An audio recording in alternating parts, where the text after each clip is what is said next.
피차 사랑의 빛 외에는 아무에게든지 아무 빛도 지지 말라. 남을 사랑하는 자는 율법을 다 이루었느니라.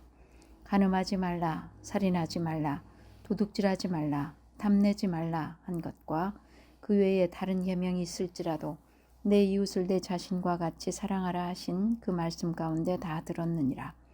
사랑은 이웃에게 악을 행하지 아니하나니 그러므로 사랑은 율법의 완성이니라. 또한 너희가 이 시기를 알거니와 자다가 깰 때가 벌써 되었으니 이는 이제 우리의 구원이 처음 믿을 때보다 가까웠음이라. 밤이 깊고 낮이 가까웠으니 그러므로 우리가 어둠의 일을 벗고 빛의 갑옷을 입자. 낮에와 같이 단정히 행하고 방탕하거나 술 취하지 말며 음란하거나 호색하지 말며 다투거나 시기하지 말고 오직 주 예수 그리스도로 옷 입고 정욕을 위하여 육신의 일을 도모하지 말라. 아멘. 오직 예수님, 예수 그리스도의 은혜와 평강이 넘칠지어다. 아멘.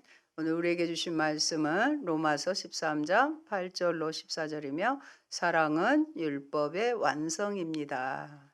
사랑은 율법의 완성입니다 하는 말씀의 제목입니다. 하나님이 주신 율법을 잘 지키기 위해서 유대 민족은 살면서 지켜야 할 계율이 613가지의 조항으로 되어 있다고 합니다. 이 가운데 하지 마라가 365개로 1년의 날수와 같고요. 하라가 248개로 인간의 뼈와 모든 장기의 수와 같다고 합니다. 이것을 크게 10계명으로 요약할 수 있습니다. 하나님 사랑과 이웃 사랑입니다. 그리고 예수님은 새 계명을 주노니 서로 사랑하라고 하셨습니다. 10계명의 6번째 계명부터는 이웃에 대한 계명입니다. 내 이웃을 내 자신과 같이 사랑하라는 말씀에 다 들어있는 것입니다. 남을 사랑하는 자는 율법을 다 이루었습니다. 사랑은요, 이웃에게 악을 행하지 않는 것이라고 합니다. 오늘 본문의 13절, 14절은 유명한 중세 로마 교회의 아버지이며 16세기 종교개혁의 정신적인 조상이라 할 수 있는 사람 누구인가요? 어거스틴이죠. 초대교회에 있어서 신학사상의 최고봉을 이룬 성 어거스틴의 회심의 구절이라고 알려져 있습니다. 어거스틴에게 이 말씀으로 회개케 하신 것입니다. 어거스틴은 어려서부터 영특했으며 달변가요, 웅변가로서의 기질을 가지고 있었습니다. 이런 어거스틴을 훌륭하게 키워보고자 그의 아버지는 14살의 어린 나이에 조기 유학을 보내 정치를 배우게 합니다. 하지만 집안 형편이 어려워져 그는 꿈을 펼치기도 전에 고향으로 돌아와야 했습니다. 꿈을 상실한 어거스틴은 그때부터 어긋나기 시작합니다. 그는 하나님의 존재를 부정하며 술과 여자에 빠져 살았습니다. 그는 한 여인과 정식으로 결혼하지 않고 동거 생활을 13년이나 하였습니다. 그 반면에 그의 어머니 모니카는 기독교 역사에서 기독교 여인상을 대표할 만큼 온순하고 인내심이 있었으며 경건한 사람이었습니다. 어거스틴의 어머니 모니카는 교회사를 장시간 가장 고상하고 경건한 여자 중에 한 사람이었다고 했습니다. 56세의 일기로 세상을 떠난 모니카의 일생은 아들을 위한 기도의 삶의 연속이었다 할 것입니다. 그는 아들이 가는 곳마다 찾아가서 아들로 하여금 그리스도인이 되기를 기도하고 소원했던 것입니다.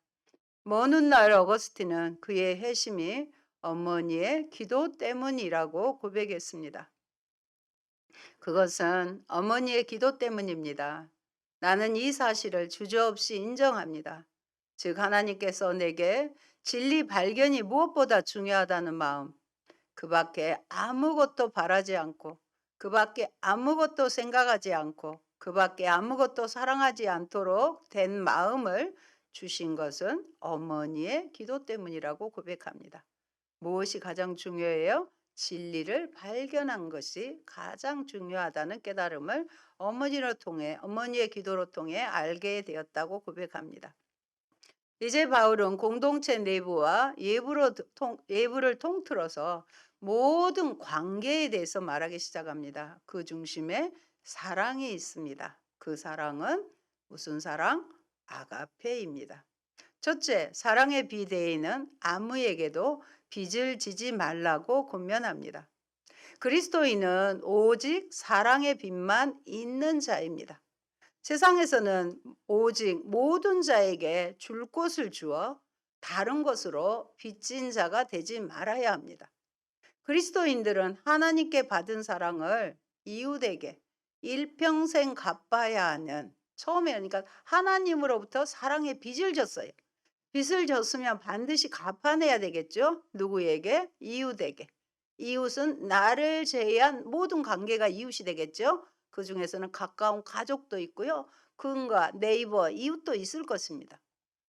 일평생 갚아야 하는 사랑의 빚진 자로 살아야 합니다. 이 생각을 오늘 예배를 통해서 하나님이 깊게 깨닫게 하셨으면 좋겠습니다. 이것이 율법의 완성이며 선을 행하는 삶의 근거인 것입니다. 또한 남을 사랑하는 사람은 율법이 요구한 것을 다 이룬 것이라 말합니다. 이것은 죄 있는 육신의 모양으로 오신 예수 그리스도를 통해서만 가능하다는 것입니다.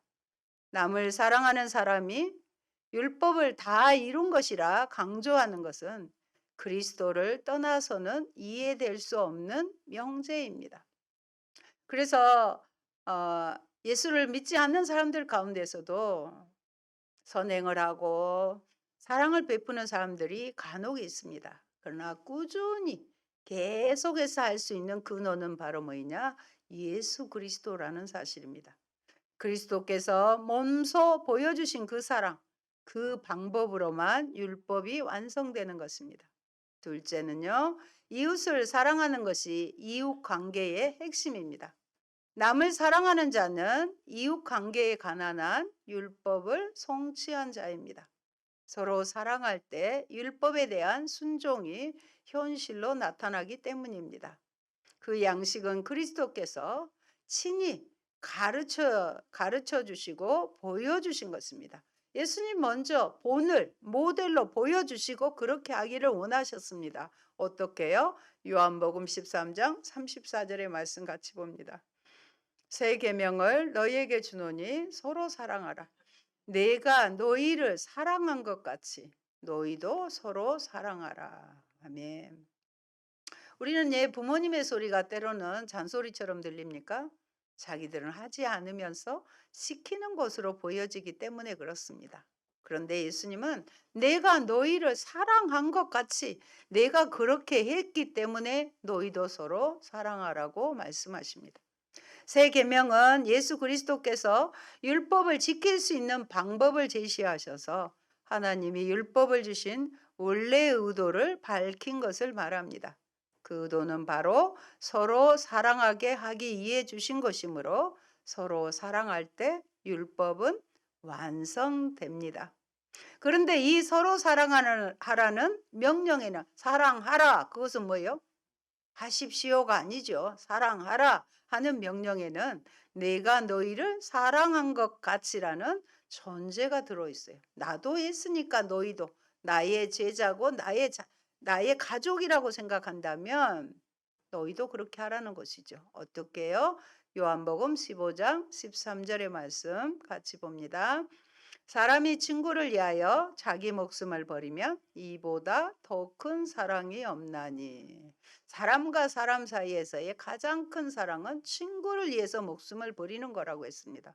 여러분은 그럴 수 있나요? 저는 좀 글쎄요입니다. 예수님은 제자를 친구로 대해 주셨고요. 그리고 그 친구들을 위하여 자기 목숨을 버리셨습니다. 그러면 저와 여러분은 예수님의 무엇이다?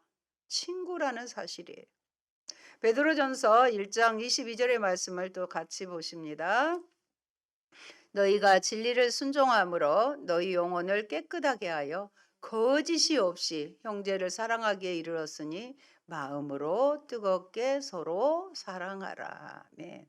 마음으로 뜨겁게 사랑하는 데는 단계가 있어요. 먼저 진리를 순종해야 돼.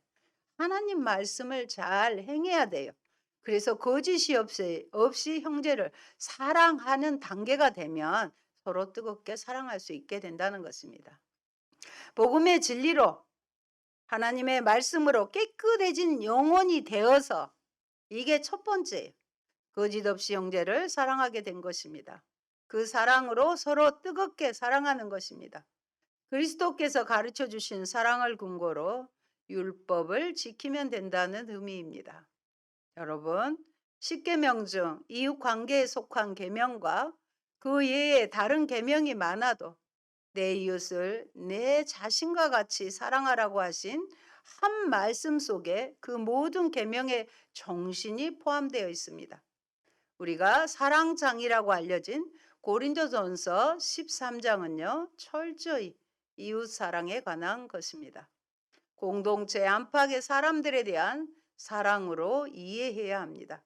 서로 사랑하는 데만 빚을 지라는 것입니다.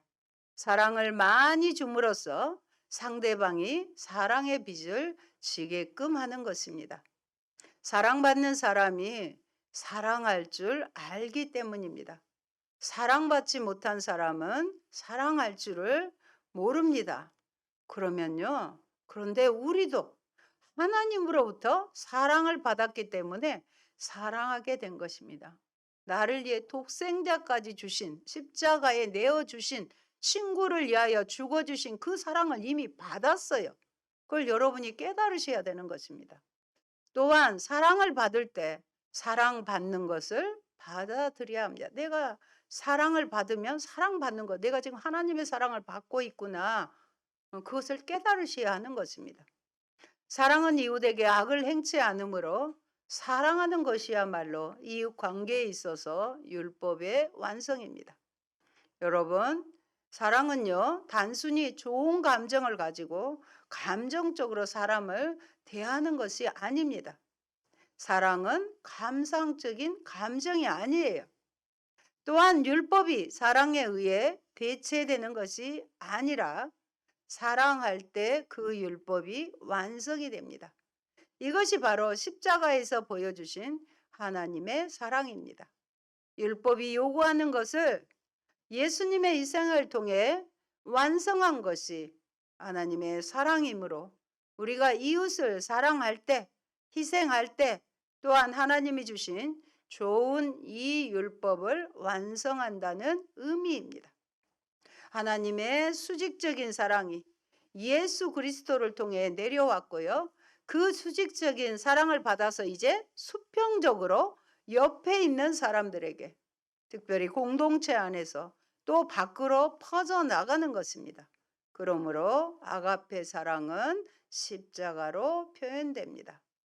둘째, 종말의 시대를 사는 성도의 자세입니다. 종말의 때가 임박했음을 우리는 인식해야 합니다. 11절, 12절의 본문의 말씀 같이 봅니다. 또한 너희가 이 시기를 알거니와 자다가 깰 때가 벌써 되었으니 이는 이제 우리의 구원이 처음 믿을 때보다 가까웠습니다. 밤이 깊고 낮이 가까웠으니 그러므로 우리가 어둠의 일을 벗고 빛의 갑옷을 입자. 새 시대의 날이 밝아오기 시작하는 새벽이, 즉 깰 때가 되었다는 것입니다. 하나님이 예정하시고 계획하신 새 시대에 동이 트기 시작했고 모든 것의 마지막이 가까이 온 것입니다. 바울은 예수님이 재림하셔서 옛 시대가 완전히 없어지고 새 시대가 완전히 실현될 그때를 구원이라고 부릅니다. 에베소서 5장 14절의 말씀 같이 보십니다. 그러므로 이르시기를 잠자는 자여 깨어서 죽은 자들 가운데서 일어나라. 그리스도께서 너에게 비추이시리라 하셨느니라. 잠자는 사람은요, 영적으로 죽은 것을 의미하기도 하지만 오늘 여기에서는 주님의 재림을 맞이할 준비가 안 된 상태를 의미합니다. 주님이 갑자기 오실 때 맞이할 수 없는 영적인 상태입니다. 우리가 축도 뒤에 주 예수여 오시옵소서 이렇게 했다는 것은 지금 준비하고 있다는 그런 선언이기도 할 것입니다. 그러므로 깨어 있어야 합니다. 바울은 깨어 있으려면 기도해야 한다고 합니다. 에베소서 6장 18절의 말씀입니다.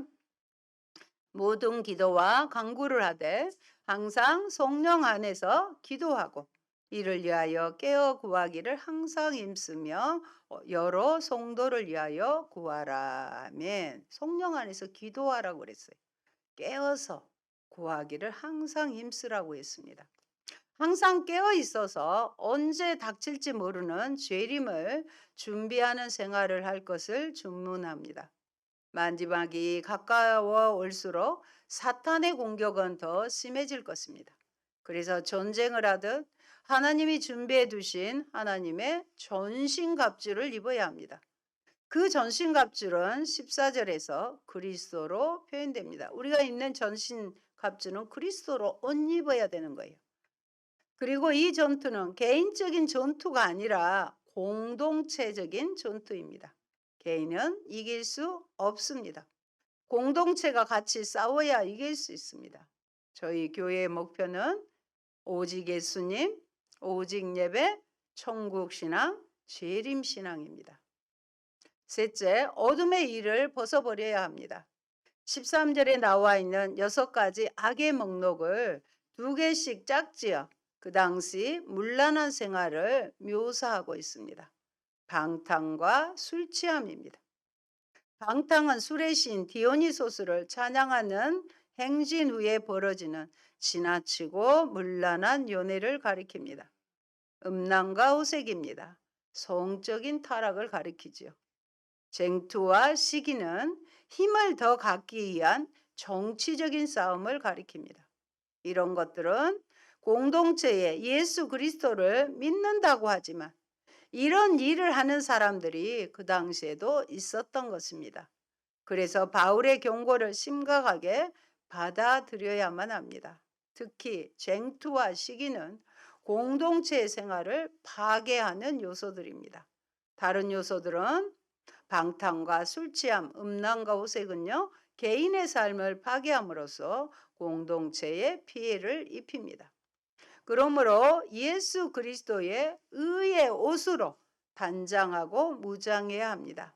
14절 한번 같이 우리 본문에서 읽어볼까요? 오직 주 예수 그리스도로 옷 입고 정욕을 위하여 육신의 일을 도모하지 말라. 여기에서 오직 주 예수 그리스도로 옷 입고는 빛의 갑옷을 입자의 의미예요. 여기에 좀 어려운 문법을 제가 설명을 할 겁니다. 옷 입고, 이것은 부정과거 명령형 중간태입니다. 좀 이해를 제가 하도록 도와주겠습니다. 부정과거 명령형 중간태예요. 이 말은 옷 입고는 입다, 착용하다라는 의미입니다. 바울은 이 동사를 사용해서 성도들에게 영적인 무장을 독려합니다. 뭘로 사용했어요? 명령했어요. 명령형을 사용해서 그렇게 해 주십시오 하는 공고보다 강한 표현을 나타냅니다. 그 다음에 부정과거 시제를 사용해, 부정과거는 뭐예요? 단번에, 한 번에 과거에 있었던 일이잖아요. 그래서 무장한 상태에 단번에 들어가라는 단호한 명령임을 표현하고요. 중간태를 취하여, 여러분 다 공부하셨으니까 스스로 그리해야 함을 알게 합니다. 명령형을 사용했고요. 단번에 들어가라고 그랬고, 그것도 억지가 아니라 스스로 그리해야 그렇게 옷을 입으라는 것입니다. 성도로서 우리는 언제든지 예수 그리스도로 옷 입어야 합니다. 옷을 입지 않고 밖에 나가는 것은 수치스러운 일이듯이 성도로서 예수로 옷 입지 않는 자는, 옷을 입지 않는 자는 수치스러움을 느껴야 합니다. 예수 그리스도는 우리에게 지혜와 거룩함과 의로움과 부속함이 되시기 때문에 우리는 우리의 삶이 그분으로 덧입혀져야만 이 하나님의 영광을 가리지 않게 됩니다. 그리스도에게로 연합하여 그리스도와 같이 성결한 삶을 사는 것이 바로 그분의 도덕적 성품으로 영원히 옷을 입는 것입니다.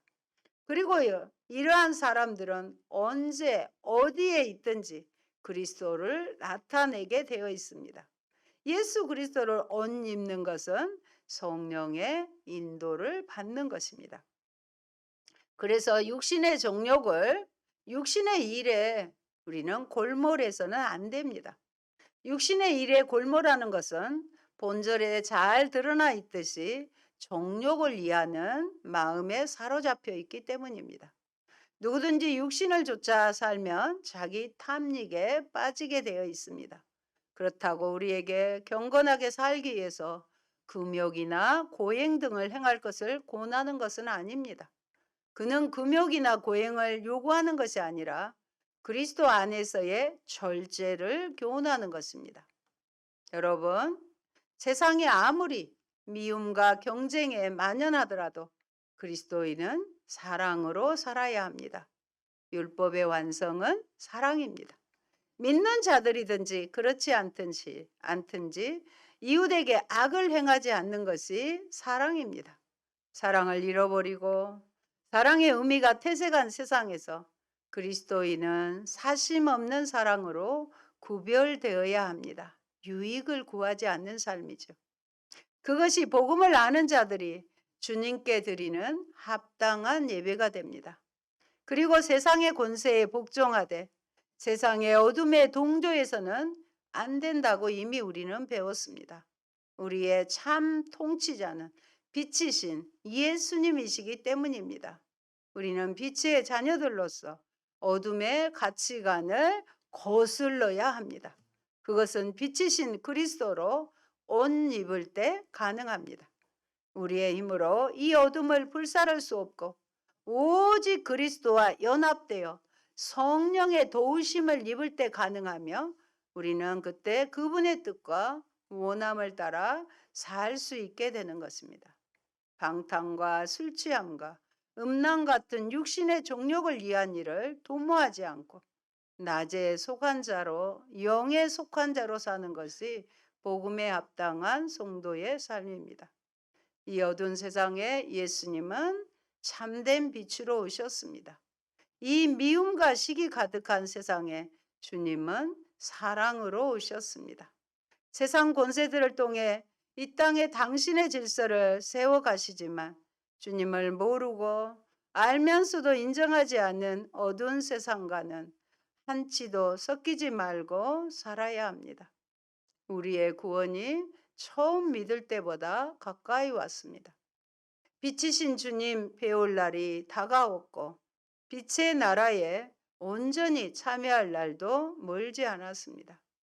사랑하는 성도 여러분, 오늘 우리도 어거스틴을 회심하게 했던 이 말씀을 펴 읽었습니다. 누가 어거스틴처럼 육신의 일을 버리고 영적인 잠을 깰 것입니까? 지금 이때는 예수님의 재림이 임박한 때입니다. 주님을 맞이하기에 녹슬고 무뎌진 영적 감각을 날카롭게 하고 죄에 물들지 않도록 하며 세상에서 빛의 자녀로서 옳은 행실을 해야 합니다. 전투에 참가한 군사처럼 긴장을 늦춰서는 안 됩니다. 육신의 정력이 우리 곁에 자리를 펴고 우리를 유혹하고 있습니다. 그러나 이 유혹을 뿌리쳐야 합니다. 그리스도인들은 세상 속에 살되 세상을 본받지 말고 날마다 말씀을 묵상하며 그리스도로 옷 입고 자신을 정결하게 하는 삶을 살아야 합니다. 지금 나는 어두운 세상에 작은 빛을 비추며 빛의 자녀로 살고 있습니까? 세상 권세를 존중하면서 악에 굴복하지 않고 오직 사랑으로 행하고 있습니까? 기도합니다. 좋으신 아버지, 감사합니다. 내가 너희에게 말하노니 서로 사랑하라. 내가 너희에게 한 것 같이 서로 살아가라고 말씀하신 주님. 자격 없고 비천한 저희를 주님께서 친구 삼아 주시고 친히 십자가에 죽어 주심으로 그 사랑으로 율법을 완성해 주셔서 감사를 드립니다. 사랑은 이웃을 해치지 않는 거라고 말씀하셨습니다. 주님, 우리의 힘으로는 그렇게 하기가 힘듭니다. 예수 그리스도로 옷을 입고 내 안에 함께 계시는 성령의 힘으로 서로 사랑하며 나를 힘들게 하는 사람, 또 원수까지도 용서하는 그런 사랑의 사람이 되게 하여 주시옵소서. 그리하여 사랑으로 행할 때 주께서 주신 말씀, 율법을 완성하는 자로 살아드리게 하여 주시옵소서. 예수님 이름으로 기도합니다. 아멘.